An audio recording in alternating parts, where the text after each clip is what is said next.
સુરતના પાંડેસરા પડોદ ગામમાં ડુપ્લિકેટ કિન્નરોનો દુકાનદાર સાથે બળજબરી ખંડણી માંગતાનો વિડીયો વાયરલ।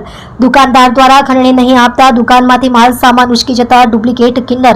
દિવાળીનો તહેવાર નજીક આવવાથી શુભેચ્છાની જગ્યા ઉપર ખંડણી માંગતા ડુપ્લિકેટ કિન્નરો કોણ સાચું અને કોણ ખરું એ પોલીસ વિભાગ તપાસ કરે જરૂરી છે, કારણ કે આ ડુપ્લિકેટ કિન્નરોના કારણે વારંવાર સાચા કિન્નરો સાથે કલેશ, કંકાસ અને ઝઘડાના કારણે પોલીસ વિભાગ પણ મૂંઝવણમાં મુકાતું હોય છે। સમાજમાં આ એક એવી માંગ ઉઠવા પામી છે કે આવા ડુપ્લિકેટ કિન્નરોને જડમૂળથી ખતમ કરવા તેમજ આવા ડુપ્લિકેટ કિન્નરોના માથે હાથ મૂકીને બની બેઠેલા ભાઈ લોકોને પણ બહાર લાવવા ખૂબ જ જરૂરી બન્યું છે।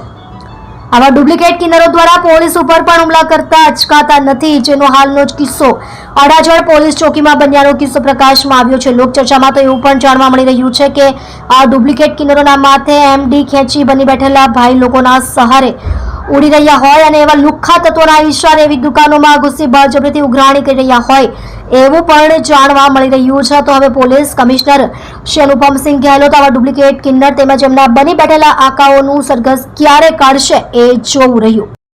मेरे साथ घटना घटी है। उस घटना की मैंने पांडेसरा विस्तार में अर्जी भी करी है। मैं बड़ौद गाँव में मेरी सैलून है। आज किन्नर आए, दिवाली का पैसा मांगने आए थे मुझसे। मैंने उनको बोला कि मेरे पास नहीं है बहन आज, तो वो लोग चढ़ने लगे मुझ पे और चढ़ने के बाद डायरेक्ट फिर उसके ऊपर मेरा एक कांच उठाया और ले गए, बोले हो गई दिवाली। कुछ किन्नर है, मैं उनको जानता नहीं कैसे हैं, कहाँ के हैं, ये भी मुझे पता नहीं। बाकी मैंने उनके नाम की अर्जी करी है।